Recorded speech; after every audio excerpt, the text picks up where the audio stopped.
All right, switching now to health news. Both New York and the U.S. have now declared monkeypox a public health emergency. Here in New York, the number of new cases has started to go down in recent days. And that's great news because while monkeypox is not typically deadly, it can be extremely painful.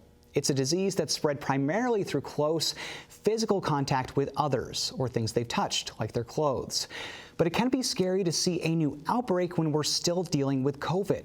So this week, we broke down what you should know about monkeypox with Dr. Tomoko Udo, a public health expert from the University of Albany School of Public Health. Dr. Udo, thank you so much for being here. I appreciate it. Thank you for inviting me. Of course. So let's start with a question that I think is on the minds of a lot of people. How worried should we be about monkeypox right now in New York, across the nation, but particularly in New York since we have the highest number of cases at the moment? Right. So general public, so as you may know, that the most cases are now seen in men who have sex. Yes. We don't know why that is going on right now, but it's really concentrated in the population, and so if you're not part of the community, the threat is pretty low, so I wouldn't worry too much about that. If you are, then you definitely want to make sure that you watch out, whether the partner might have symptoms. If you do, then you want to really be careful what you do. So what do you think about this compared to COVID-19? It seems like since COVID-19, and I'm obviously not a medical professional at all, but it seems since COVID-19 has spread more through the air, that it's more easily transmittable. Yep. So does it look like this would evolve into something bigger like COVID-19? I mean, it is definitely, we're experiencing outbreak, but the scale of the outbreak is very different between COVID and the monkeypox. As you said, COVID-19 is much more easily spread because it's airborne. And you can contract with just talking to people closely. It's highly infectious, particularly the current one going around right now. Monkeypox, you need extended period of time of the contact with the rash, people with the symptoms. And symptoms are easier to identify.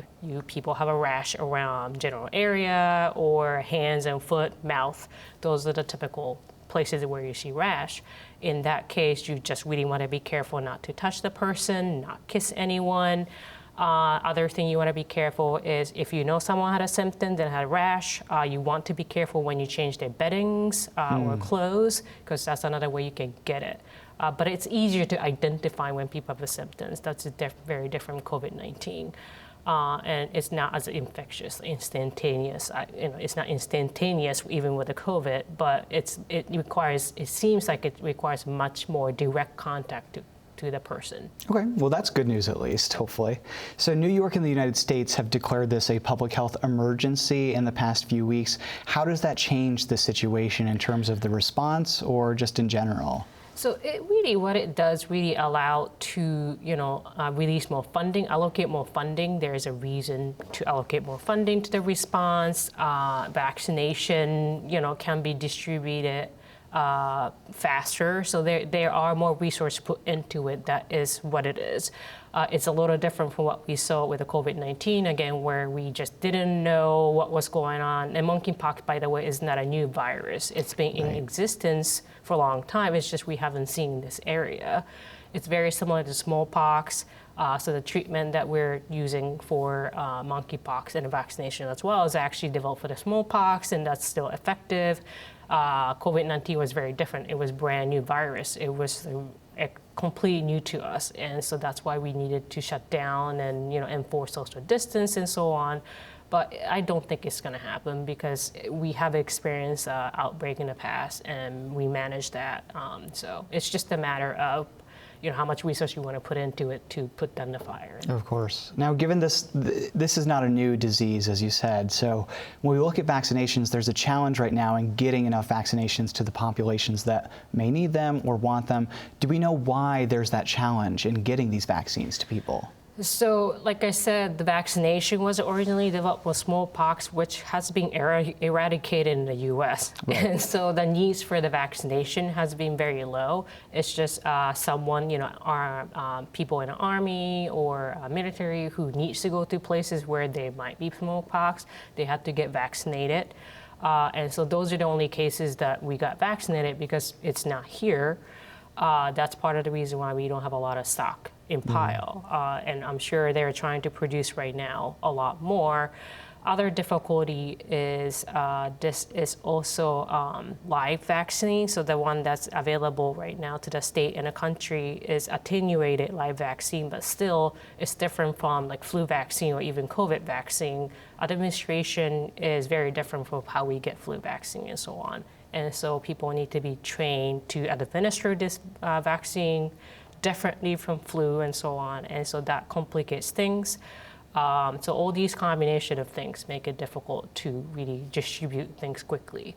Now, given that, do we have any sense on how long this could last as an outbreak? I don't know the last time we had an outbreak like this with monkeypox in the U.S.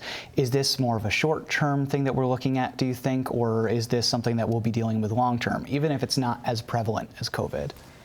I think it's hard to say. Particularly because the population that's being, disproportionately affected by this virus right now is men who have sex. And again, we just need to be careful not stigmatize them in response when we consider public health response. And we know this is not STD or HIV, but it is acting like that. And so we have a lot of thing we learn from response to STI and HIV. So I think that's what the CDC and New York State are trying to employ, the things that they learn from these responses. So hopefully, and I think prediction is that we can get it under control. It's just a matter of when is a question. Again, the vaccine availability is low, so it has to go up. And right now, people can get vaccinated only if you know that you're exposed. And so vaccine actually can be administered, even before you're exposed, but that's not currently an option because of the I guess the availability of vaccine is so low. Once that goes up, maybe it's better and we can control better, but it might take a little while to get there. All right, well, we will be keeping an eye on it. Dr. Tomoko Udo from the UAlbany School of Public Health, thank you so much for this. I appreciate it. Thank you.